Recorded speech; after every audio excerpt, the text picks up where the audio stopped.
Hello guys, नमस्कार, जोहार, आदाब, सत श्री अकाल। एग्जाम फाइटर नंबर 1 पे आप सभी का ग्रैंड वेलकम है साथियों। और बात करेंगे बिहार से। जी हाँ, बिहार चुनावी साल है और बिहार में बहार है, कह दूं तो जरा अतिशयोक्ति नहीं होगी।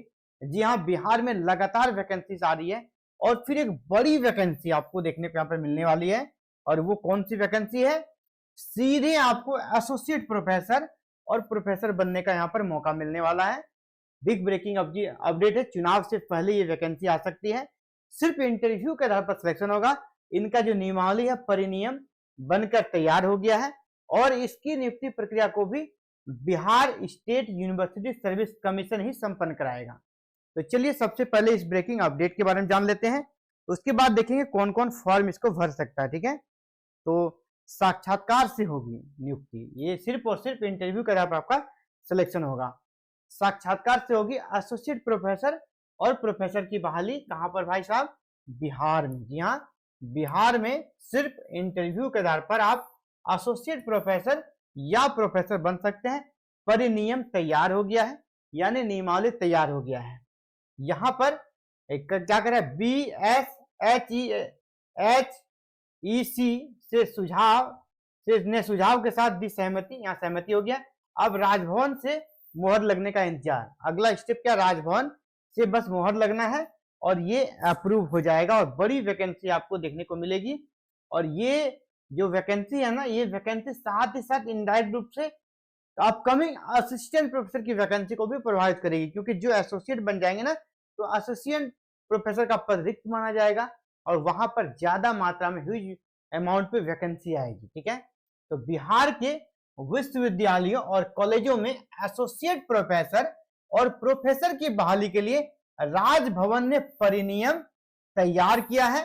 परिनियम पर बिहार राज्य, देखिए, बिहार राज्य उच्चतर शिक्षा परिषद यानी BSHEC ने कुछ सुझावों के साथ सहमति दे दी है। यानी BSHEC से मंजूरी मिल चुकी है, यहां से मंजूरी मिल गई है।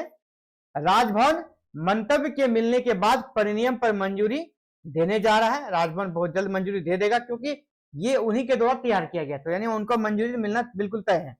राज्य उच्चतर शिक्षा परिषद ने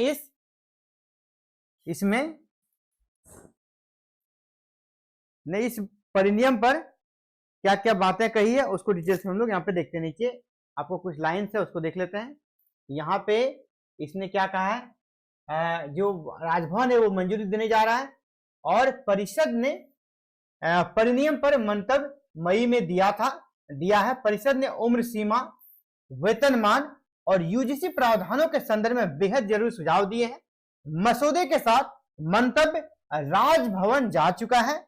जानकारी के अनुसार एसोसिएट प्रोफेसर और प्रोफेसर की बहाली की साक्षात्कार से होगी, सिर्फ और सिर्फ साक्षात्कार से होगी। कोई भी यहाँ पर एग्जाम नहीं होगा। ठीक है, कोई भी एग्जाम यहाँ पर नहीं होगा। इसमें सबसे जो मोस्ट इंपॉर्टेंट रहेगा वो एक्सपीरियंस। यहाँ पे साफ लिखा है, सबसे जो इंपॉर्टेंट पार्ट रहेगा वो आपका एक्सपीरियंस का रहेगा। ठीक है, जिनके पास अनुभव रहेगा, अनुभव प्रमाण पत्र, अनुभव जितना अच्छा रहेगा, जितना लंबा टाइम का रहेगा, उनके सिलेक्शन के चांस ज्यादा रहेंगे। एक्सपीरियंस यहाँ पर मोस्ट फैक्टर रहेगा। तो जो पढ़ा रहे हैं ऑलरेडी, चाहे वो गेस्ट असिस्टेंट प्रोफेसर में पढ़ा रहे हो चाहे परमानेंट में पढ़ा रहे हो, तो उनके लिए यहाँ देखिए क्या लिखा, अनुभव सबसे अहम फैक्टर होगा। तो एक्सपीरियंस उनके पास है, उनके सिलेक्शन के चांस काफी ज्यादा रहेंगे। फ्रेशर्स के लिए ये बहाली नहीं होगी। ये ऑलरेडी कहीं अगर पढ़ा रहे हैं उनके लिए ये बहाली होगी और आप सीधे एसोसिएट या प्रोफेसर बन सकते हैं। और ये जो कह सकते हैं वैकेंसी है ना, ये जो पद है ना, आप अगर असिस्टेंट में आपकी सैलरी अगर 1 लाख सवा लाख के लगभग है ना, क्योंकि यहाँ पे अगर गेस्ट फैकल्टी वाले हैं तो वो भी अप्लाई कर सकते हैं। ये नहीं कह रहे कि सिर्फ परमानेंट वाले, गेस्ट वाले भी अप्लाई कर सकते हैं। यहाँ झारखंड में जो नीड बेस्ड है वो भी अप्लाई कर सकते हैं। अगर उनका यहाँ पर 1 लाख के लगभग सैलरी है, जैसे आप एसोसिएट बनेंगे ना 2 लाख प्लस, सीधे आपका डबल हो जाएगा सैलरी। तो ये बहुत बड़ा कह सकते हैं अचीवमेंट होगा आपके लिए। इसमें पात्र अभ्यर्थी सरकारी और संबद्ध उच्च शिक्षण संस्थानों में पढ़ाने वाले शिक्षक होंगे। क्या कह रहा है, इसमें सरकारी भी है और जो उच्च शिक्षण संस्थानों में जो एफिलिएशन है वहां अगर पढ़ा रहे तो वो भी यहाँ पे फॉर्म को भर सकेंगे, यानी कॉन्ट्रेक्चुअल वाले भी इस फॉर्म को भर सकते हैं। यह नियुक्तियां यूजीसी के मापदंडों पर की जाएगी नियुक्तियों की अनुशंसा बिहार राज्य विश्वविद्यालय सेवा आयोग करेगा। यानी इस नियुक्ति प्रक्रिया को संपन्न कौन कराएगा? BSUSC कराएगा। सरकार ने इसे औपचारिक रूप से जिम्मेदारी दे दी है। अब जल्दी ही एसोसिएट प्रोफेसर और प्रोफेसर की नियुक्तियां यहां पर होगी, क्योंकि ये परिनियम बन गया है। अभी चुनाव में समय है, हो सकता है ये चुनावी साल का एक बड़ा लॉलीपॉप हो सकता है, और इस लॉलीपॉप के माध्यम से जो कहीं पढ़ा रहे हैं उनके लिए सीधे एक बड़ा कह सकते लंबा छलांग लगाने का अवसर मिलेगा। ठीक है, जिसको कहते हैं आप सिक्सर लगाने का मौका मिलेगा। आप यहां से सिक्सर सीधे लगा सकते हैं।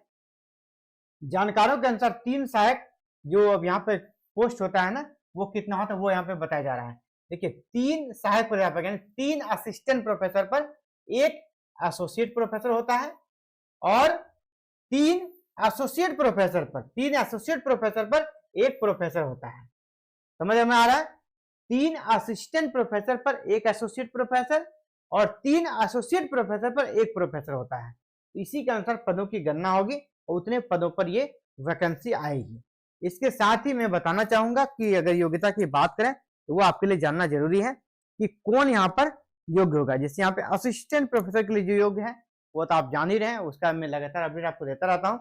इसलिए एसोसिएट की वैकेंसी जो आएगी यहाँ पर कौन कौन फॉर्म भर पाएगा? तो देखिए सबसे पहला क्या होगा, the candidate must have a PhD degree. अगर आप असिस्टेंट प्रोफेसर हो, कॉन्ट्रेक्चुअल या परमानेंट कहीं भी हो, लेकिन अगर आप विदाउट PhD है ना, अगर आपका PhD नहीं है तो फिर आप ये फॉर्म नहीं भर पाएंगे। PhD is mandatory. ठीक है, यहाँ पर PhD अनिवार्य है, इस चीज को आप याद रखिएगा। यहाँ PhD अनिवार्य है, PhD डिग्री ये आपके पास होनी ही चाहिए। ठीक है, दूसरा कहता है they have must minimum 8 year of teaching experience. जैसे मैंने कहा अनुभव बहुत जरूरी है, तो 8 ईयर का टीचिंग एक्सपीरियंस चाहिए। दूसरा योग्यता चाहिए, पहला हो गया PhD, दूसरा हो गया 8 ईयर का टीचिंग एक्सपीरियंस। चाहे परमानेंट असिस्टेंट प्रोफेसर है या कॉन्ट्रैक्ट में कहीं पढ़ा रहे हैं, तो दोनों ही फॉर्म को भर सकते हैं। तीसरा जो योग्यता है, they must have also made significant contribution to the research field through publication, patent और other organised forms of scholarly activity. यानी विद्वता वाले क्षेत्र में आपका कुछ प्रमाण हो, जैसे कि आपका आर्टिकल पब्लिश हो, है ना, रिसर्च के क्षेत्र में आपका पब्लिकेशन अच्छा और वो भी क्वालिटी वाला, यहाँ क्वालिटी दिखा जाता है। ठीक है, सिर्फ क्वांटिटी नहीं, यहाँ पे आपका क्वालिटी अच्छा होना चाहिए। आपने पेटेंट कराया हो, इसके बाद अधिकोग्नाइज्ड फॉर्म्स के माध्यम से आप कुछ काम कर रहे हो, ये सब देखा जाएगा रिसर्च के क्षेत्र में। यानी पठन पाठन के कार्य में आप किस प्रकार आगे हैं, क्वालिटी बेस्ड होना चाहिए। ये 3 चीज है, पहला PhD, दूसरा एक्सपीरियंस, और तीसरा पब्लिकेशन आपका अच्छा होना चाहिए, चाहे बुक हो चाहे रिसर्च आर्टिकल हो। ये हो गया एसोसिएट के लिए। अब देखिए असिस्टेंट प्रोफेसर के लिए, एसोसिएट प्रोफेसर का हो गया। अब प्रोफेसर बनने के लिए क्या हो गया, यहाँ पे भी टीचिंग एक्सपीरियंस चाहिए और उनसे ज्यादा चाहिए। वहां पे कितना था, 8 साल। एसोसिएट के लिए कितना था, 8 साल, और यहाँ पर आप इसको कर दीजिए 10 साल। तो 10 साल अगर आपका टीचिंग एक्सपीरियंस है तो फिर आप प्रोफेसर के लिए भी अप्लाई कर सकते हैं। आपका रिसर्च जैसे शोध के क्षेत्र में अच्छा हो, ठीक है, शोध के क्षेत्र में आपका अच्छा हो, PhD तो मैंडेटरी है ही, PhD तो यहाँ पर भी चाहिए ही, यहाँ पर भी PhD चाहिए। तो ये 3 चीज, एक्सपीरियंस सिर्फ यहाँ पर बढ़ जाएगा। वहां पे कितना था, 8 साल, यहाँ हो गया 10 साल, PhD चाहिए। ठीक है, एक्सपीरियंस आपको 10 साल, PhD चाहिए, और रिसर्च के क्षेत्र में आपका अच्छा खासा पब्लिकेशन हो और बेस्ट क्वालिटी वाला पब्लिकेशन हो, तो आप फॉर्म को भर सकेंगे। तो ये कह सकते हैं अच्छा अपडेट है आप सभी के लिए जो कहीं कहीं पढ़ा रहे हैं। और सैलरी की तो बात ही क्या बोलूं, सैलरी के लिए बात बोलना बेकार है ना। इंडिया में सबसे ज्यादा सैलरी अगर किसी का होता है तो प्रोफेसर का ही होता है। तो ये पद अगर जिस कह सकते जो कोई अगर प्रोफेसर बन जाता है ना, समझिए कि उसकी सैलरी 3 लाख के आसपास सैलरी रहेगी। बस इतना ही जान लीजिए तो किस प्रकार का पद है, वो फिर बढ़ते रहने वाला है। फिर अगर प्रोफेसर बन जाते हैं फिर यहाँ से आपको प्रो VC, VC बहुत सारे पद ऐसे हैं एडमिनिस्ट्रेटिव का जहाँ आपको जाने का अवसर मिलता है, क्योंकि उसके लिए वही जा पाता है, VC वही बन पाता है जो प्रोफेसर के रूप में कार्य कर रहे होते हैं। तो साथियों ये बहुत ही बड़ा अपॉर्चुनिटी है, बहुत ही बड़ी बात है। अगर ये वैकेंसी आती है तो आप सभी जो कहीं पढ़ा रहे हैं, अपना एक्सपीरियंस अगर आपका इतना साल हो गया है, उन सभी के लिए जबरदस्त अपडेट रहेगा। इसके साथ ही जब ये बहाली आएगी ना, तो जो यहाँ पर असिस्टेंट है वो ऑलरेडी असिस्टेंट एसोसिएट बन चुके होंगे, तो जो पद है ना वो पद वहां पर खाली हो जाएगा। और फ्रेशर्स के लिए एक नया कह सकते हैं यहाँ पर चैनल खुल जाएगा। जो फ्रेशर्स हैं, जो अभी हाल ही में नेट निकाले हुए हैं, ठीक है, हाल ही में पीएचडी किए हुए हैं, तो उस फ्रेशर्स के लिए यहाँ पर एक अच्छा चैनल खुल जाएगा। और वैकेंसी में जो नई वैकेंसी आएगा, ठीक है, असिस्टेंट प्रोफेसर का, वहां सीट बढ़ जाएगा, ठीक है। वह असिस्टेंट प्रोफेसर का जो वैकेंसी आएगा वहां पे जो सीट है ना, सीट बढ़ जाएगा। अब उनके लिए सीट्स क्या होगा, ज्यादा मात्रा में सीट्स आएगी। तो ये नहीं सबको फायदा है, डायरेक्ट फायदा है पुराने वालों को, इनडायरेक्ट फायदा है नए वालों के लिए। तो साथियों, आगे के अपडेट को जानने के लिए आप इस चैनल को सब्सक्राइब कर लीजिएगा। वीडियो पसंद आए तो वीडियो को लाइक कीजिएगा और दोस्तों को भी जरूर शेयर कीजिएगा। और चैनल पर नए, चैनल को जरूर जरूर सब्सक्राइब करके अभी रख लें, ताकि आगे के अपडेट्स आपको रोज मिलता रहे, क्योंकि यहाँ पर डेली आपको इस प्रकार के अपडेट मिल जाती हैं। Thank you. जय हिंद, जय भारत, जय बिहार।